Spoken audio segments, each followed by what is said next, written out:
pessoal, tudo bem? Aqui é a Carla.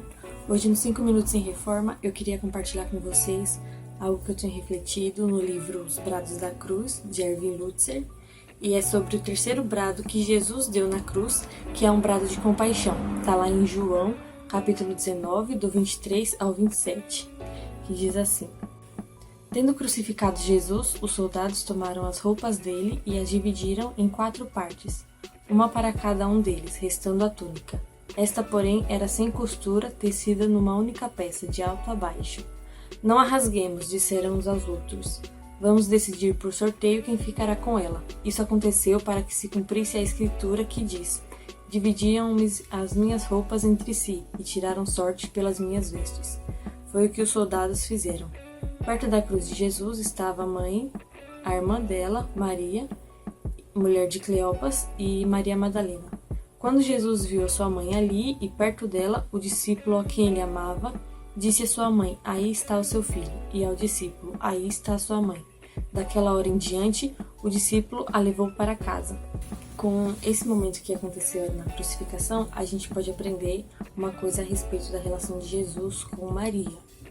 Aquela veste sem costura que é descrita, que os soldados estavam sorteando para ver quem ficaria com ela, segundo a tradição, era uma veste que os judeus recebiam da mãe deles. Então, provavelmente, Jesus, depois que viu os soldados com aquela veste dele, ele se lembrou de Maria. A tradição diz que essa veste é a que Maria deu para Jesus quando ele saiu de casa.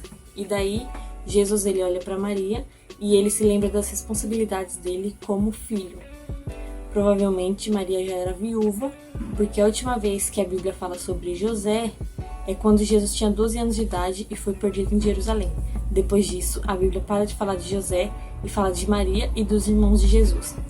Então, Jesus ele tomou uma decisão ali, porque Maria, ela precisaria de alguém para cuidar dela. Jesus era o filho primogênito e na crucificação, ele depois disso teria a morte, a ressurreição, ele voltaria para Deus e não estaria mais com Maria. Então Jesus ele se lembra de cumprir as responsabilidades dele como primogênito e deixa João para cuidar de Maria como um filho no lugar de Jesus. E nesse momento Jesus ele nos ensina que um momento de sofrimento não é desculpa para abandonar as responsabilidades terrenas. Jesus ele estava na cruz ali redimindo o mundo e mesmo assim ele lembrou das responsabilidades dele como filho primogênito de Maria, de cuidar da mãe dele. A segunda coisa que a gente aprende diz respeito aos seguidores de Jesus. Jesus, quando ele foi preso, a Bíblia fala que todos os discípulos dele abandonaram ele e fugiram. Mas depois João voltou. E João e Maria, eles estavam ali perto da cruz de Jesus, o que podia ser perigoso naquela época, porque Jesus estava sendo condenado e as pessoas perto de Jesus ali poderiam ser reconhecidas como seguidores dele, o que poderia ser perigoso. O que poderia fazer com que as pessoas fossem associadas a alguém que estava sendo condenado. O que a gente pode aplicar isso pra gente é o quão perto você estaria da cruz naquele momento. A gente pode dizer, eu estaria perto de Jesus também, não importa se fosse reconhecida como um seguidor dele e sofresse perigo por isso.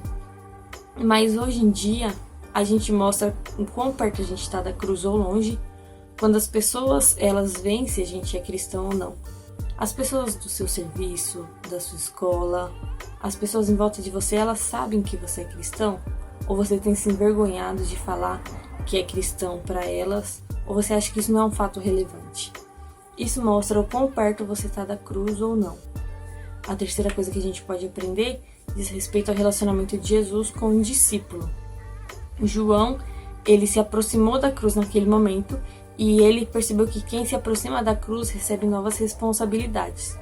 Jesus, ele disse para João: Aí está a sua mãe. Então João recebe naquele momento a responsabilidade de cuidar de Maria como se Maria fosse a mãe dele. E sabia que Jesus também nos deu essa responsabilidade de cuidar da família dele?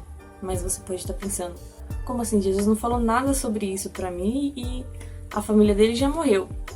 E Jesus ele vai falar em Marcos 3 sobre uma nova família, que é a família dele de uma forma espiritual. Marcos 3 vai falar assim, versículo 33. Quem é a minha mãe e quem são os meus irmãos? Perguntou Jesus.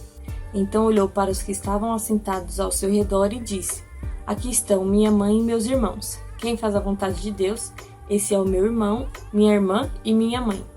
Então Jesus ele vai estabelecer aqui um novo padrão de família, que é a família espiritual. E ele fala que nós temos a responsabilidade de cuidar dessa família espiritual lá em Mateus 25, do 37 ao 40.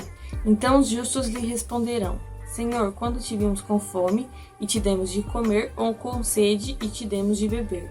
Quando te vimos como estrangeiro e te acolhemos, ou necessitado de roupas e te vestimos? Quando te vimos enfermo ou preso e fomos te visitar? O rei responderá: Digo-lhes a verdade, o que vocês fizeram a algum dos meus menores irmãos, a mim o fizeram. Jesus ele dá essa responsabilidade para quem se aproxima da cruz, de cuidar da nova família de Jesus, mas nesse caso da família espiritual.